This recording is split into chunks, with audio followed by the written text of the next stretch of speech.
नमस्कार साथियों, आपका अपना आईटीआई यूट्यूब चैनल में आप सभी लोगों का हार्दिक स्वागत है।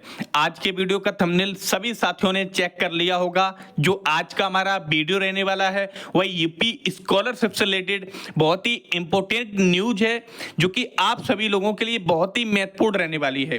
काफ़ी लोगों का सेकेंड इंस्टॉलेशन का पैसा लगातार भेजा जा रहा है, काफ़ी लोगों का पेंडिंग प्रदर्शित हो रहा है, काफ़ी छात्रों का वेरीफाइड प्रदर्शित हो रहा है और काफ़ी लोगों का एनरोलमेंट नंबर नॉट मैच वाला आ रहा है। तो काफी लोगों का जो परसेंटेज का क्राइटेरिया है वो एरर आ रही है। सारी एरर्स का एक एरर्स का जो भी आपके करेंट स्टेटस में जो ज्यादातर एरर आपके सामने दिख रही होंगी, उन सारी एरर का क्या सॉल्यूशन है आपको बताने वाले हैं। हम आपको बताएंगे कि मई महीने में किनका स्कॉलरशिप आएगा, जून महीने में किनका स्कॉलरशिप आएगा, अब आने वाले समय में किनका स्कॉलरशिप नहीं आएगा। प्रयास करेंगे कम समय में सटीक जानकारी आपके पास पहुंचा सकें। अगर आप हमारे यूट्यूब चैनल पर पहली बार जुड़े हो, हमारे चैनल को सब्सक्राइब कर लें, बेल आइकन को प्रेस कर लें और वीडियो आपको अच्छा लगे तो अंत में हमारे वीडियो को एक लाइक अवश्य कर दें। चलिए वीडियो में ज्यादा समय ना लेते हुए हम आपको एक एक जो एरर्स है उन एरर्स का सॉल्यूशन आपको बताना स्टार्ट करते हैं। चलिए पहले नंबर पर हम बात करते हैं कि ऐसे छात्र जिन लोगों का अभी तक जो करंट स्टेटस है वो अभी तक पेंडिंग प्रदर्शित हो रहा है, जिन लोगों का करंट स्टेटस जब वो अपना चेक करते हैं तो उनका जो स्टेटस है वो अभी पेंडिंग प्रदर्शित हो रहा है। आपका जो स्टेटस है वो क्या पेंडिंग प्रदर्शित हो रहा है। तो ऐसे छात्र जिन लोगों का स्टेटस पेंडिंग प्रदर्शित हो रहा है, तो ऐसे छात्रों की अब स्कॉलरशिप आने के चांस हम बोल सकते हैं बहुत कम है। कैसे लोगों के जिनका डाटा करेंट स्टेटस वाला जो डाटा है, करेंट स्टेटस है वो क्या प्रदर्शित हो रहा है, पेंडिंग प्रदर्शित हो रहा है। केवल इसमें एक केस और है आपका पेंडिंग में, आपकी अगर जनरल कैटेगरी है, आपकी ओबीसी कैटेगरी है और आपकी माइनॉरिटी कैटेगरी है। अगर ऐसे कैटेगरी का अभी तक स्टेटस पेंडिंग है तो इन लोगों का जो पैसा है वो आने वाले समय में बहुत ही हम बोल सकते हैं 99% उनका जो पैसा है वो नहीं आएगा। जिन लोगों का स्टेटस पेंडिंग प्रदर्शित काफी समय से हो रहा होगा, आप लोगों को पेंडिंग स्टेटस का जो एक पॉइंट है वो क्लियर हो चुका होगा। अब पेंडिंग में एससी और एसटी कैटेगरी के कैंडिडेट हैं, पेंडिंग में एससी और आपके एसटी कैटेगरी के कैंडिडेट हैं, तो ऐसे लोगों का डाटा वेरीफाई किया जाएगा जो एससी और एसटी के होंगे।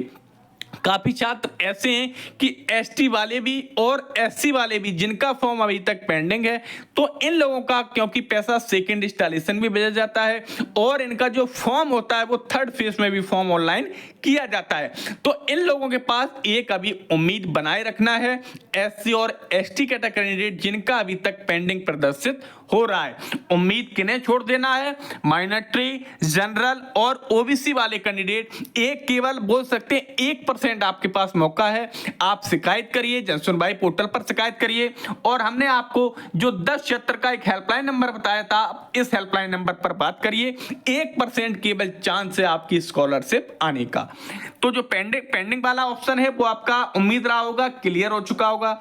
दूसरा अब हम आपको बताना चाह रहे हैं कि जिन लोगों के में enrolment number, roll number, mark not match, अगर ये आपके करंट स्टेटस में प्रदर्शित हो रहा है और आपका फॉर्म वेरीफाई होने के बाद प्रदर्शित हो रहा है, अगर आपका फॉर्म पहले वेरीफाइड था, जैसे ही वेरीफाइड के बाद अगर कहीं स्टेटस चेंज हुआ है या आपका पहले कहीं पेंडिंग था, पेंडिंग के बाद अगर आपका स्टेटस चेंज हुआ है तो enrolment number mark not match वाला आ रहा है, तो कहीं ना कहीं इस केस में भी आप लोगों के लिए समस्या बनी हुई है। क्योंकि एनरोलमेंट नंबर जब तक आपकी एफिलिएटिंग एजेंसी से मैच नहीं होगा तब तक आपका जो स्कॉलरशिप का पैसा है वह आपके बैंक अकाउंट में ट्रांसफर नहीं किया जाएगा। Enrolment number, roll number, mark not match अगर आपके करंट स्टेटस में यह प्रदर्शित हो रहा होगा।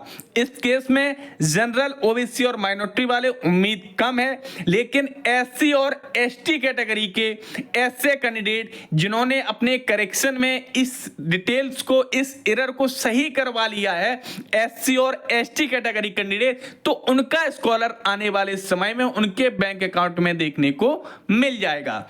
ये जो सेकंड ऑप्शन था एनरोलमेंट नंबर रोल नंबर वाला, ये उम्मीद रही होगी जनरल, ओबीसी, माइनॉरिटी, एससी और एसटी सभी कैटेगरी को जो क्वेश्चन है उसका सॉल्यूशन है, ये किस तरीके से उसका निराकरण हो सकता है हमने आपको बता दिया है। अब आपके सामने एक तीसरा जो एरर्स है, तीसरा एरर्स आपका क्या है कि स्टूडेंट्स का आता है कि form verify but institute not forward, form verify but institute forward why not, मतलब आपका फॉर्म विद्यालय की तरफ से वेरीफाई तो किया गया है, आपका जो फॉर्म है वो विद्यालय की तरफ से वेरीफाई तो किया गया है, लेकिन उस फॉर्म को फॉरवर्ड नहीं किया गया है। तो ऐसे केस में जनरल, ओबीसी, माइनॉरिटी वाले उम्मीद कम है। एससी और एसटी कैटेगरी का उनके लिए केवल जिन्होंने थर्ड फेज में अपना फॉर्म अप्लाई किया था और उन्होंने अगर करेक्शन करवाया तो उन्हें केवल एक बार मौका दिया जाएगा, इस फॉर्म को फॉरवर्ड कराएंगे तभी उनका स्कॉलरशिप उनके बैंक अकाउंट में देखने को मिलेगा। क्योंकि जनरल, ओबीसी, माइनॉरिटी वाले का अभी ऑप्शन बंद कर दिया गया फॉरवर्ड करने का, तो उनका फॉर्म फॉरवर्ड नहीं किया जाएगा। केवल ऐसे कैंडिडेट जिन्होंने करेक्शन करवाया है थर्ड फेज में, उनका फॉर्म करने की जो एलिजिबिलिटी है वो पोर्टल पर अभी चल रही है, तो वो केवल अपना फॉर्म फॉरवर्ड करवा सकते हैं, क्योंकि कल आपकी करेक्शन की जो लास्ट डेट थी वो आपकी कल थी। तो उम्मीद रही होगी जिन लोगों का फॉर्म फॉरवर्ड नहीं हुआ है उन्हें सॉल्यूशन मिल चुका होगा। अगला आपका चौथे नंबर पर है आपका मास्टर डाटा, एक आपका करेंट स्टेटस में होगा master data fees not allow या नॉट अवेलेबल करके आपके पास आ रहा होगा।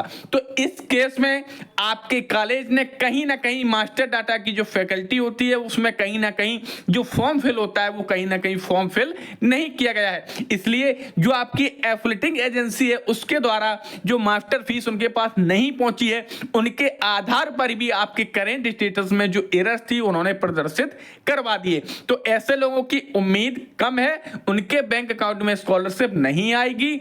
General, OBC, minority, SC, ST कोई भी आपकी कैटेगरी हो, तो ये जो 4 कैटेगरी हैं सॉल्यूशन मिला होगा।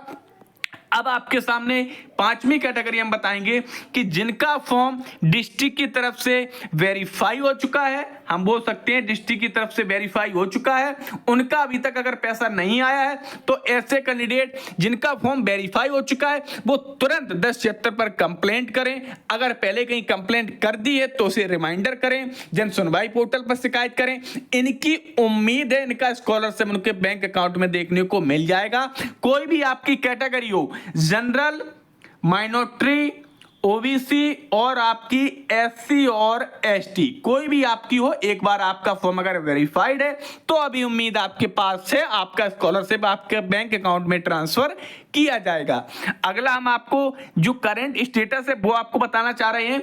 छठा क्वेश्चन, हम छठा एरर्स बोल सकते हैं कि जिन लोगों का सेकेंड इंस्टॉलेशन अभी तक नहीं आया है, सेकेंड इंस्टॉलेशन एससी और आपका एसटी कैटेगरी के ऐसे कैंडिडेट जिनका अभी तक सेकेंड इंस्टॉलेशन का पैसा नहीं आया है, तो ऐसे कैंडिडेट अगर उनका फर्स्ट इंस्टॉलेशन का पैसा आ चुका है तो उन्हें हम बोल सकते हैं 99% स्कॉलरशिप का पैसा भेजा जाएगा। हो सकता है आपको मई महीने के लास्ट तक आपका पैसा आपके बैंक अकाउंट में ट्रांसफर किया जाए, क्योंकि एससी और एसटी कैटेगरी का जो थर्ड फेज का पैसा है वो 21 जून को भी उनके बैंक अकाउंट में ट्रांसफर किया जाएगा। तो हमने आपको जो लगातार एरर्स बताई हैं, ज्यादातर जो हमने एरर बताई है वो कहीं ना कहीं आप लोगों के करंट स्टेटस में प्रदर्शित हो रही होंगी। तो हमने आपको बताया, अब ओवरऑल आप समझिए कि मई महीने में किनका पैसा आएगा। मई महीने में ऐसे कैंडिडेट जिनका फॉर्म वेरीफाई हो चुका है, आपकी कोई भी कैटेगरी हो, जनरल कैटेगरी, आपकी OBC category, minority category, SC category और एसटी कैटेगरी, कोई भी आपकी कैटेगरी हो, अगर आपका फॉर्म वेरीफाइड हो चुका है तो मई महीने के लास्ट तक आपको कहीं ना कहीं आपके बैंक अकाउंट में जो पैसा है विभाग की तरफ से ट्रांसफर किया जाएगा। अब हम बात करते हैं जून महीने की। तो जून महीने में हमने आपको डेट बताई थी कि 21 जून को जो थर्ड फेज का पैसा है एससी और एसटी कैटेगरी का वो उनके बैंक अकाउंट में ट्रांसफर किया जाएगा। अब हम बात करते हैं ओवरऑल कि किनका पैसा नहीं भेजा जाएगा। तो ऐसे कैंडिडेट जिनका फॉर्म पेंडिंग में है, या जिनके में एनरोलमेंट नंबर की एरर है, या जिनके में मास्टर डाटा फीस की एरर है, या इनके में इनकम टैक्स सर्टिफिकेट की जो इनकम टैक्स आपका आय प्रमाण पत्र लगाया था उसकी एरर है, तो ऐसे कैंडिडेट अपनी उम्मीद छोड़ दें। अब उनका जो स्कॉलरशिप है उनके बैंक अकाउंट में ट्रांसफर नहीं किया जाएगा। अब अगर आपके पास एक मौका है, आप शिकायत कर सकते हैं। अगर निस्तारण होगा शिकायत के माध्यम से 24 से 48 घंटे में आपकी शिकायत का होगा निस्तारण कर दिया जाएगा। तो उम्मीद रही होगी जितने भी हमने आपको पॉइंट बताए हैं, पॉइंट से आपको कहीं ना कहीं थोड़ी सी जानकारी तो जरूर मिली होगी। अगर फिर भी कोई एरर से या आपकी कोई जानकारी आपको प्राप्त करनी है, आप हमें कमेंट करिए। हमारा पूरा प्रयास रहेगा आपकी एक एक कमेंट का आपको जवाब देने का। तो आपके जो भी साथी हो उनकी भी अगर ये एरर्स हैं तो उनके साथ इस वीडियो को शेयर करें। और अभी तक आपने इस यूट्यूब चैनल को अभी तक सब्सक्राइब नहीं किया, सब्सक्राइब कर लें, बेल आइकन को प्रेस कर लें और ज्यादा से ज्यादा अपने साथियों के पास इस वीडियो को शेयर करें और वीडियो को लाइक अवश्य कर दें। तो वीडियो में बने रहने के लिए सभी साथियों का एक बार फिर बहुत बहुत धन्यवाद।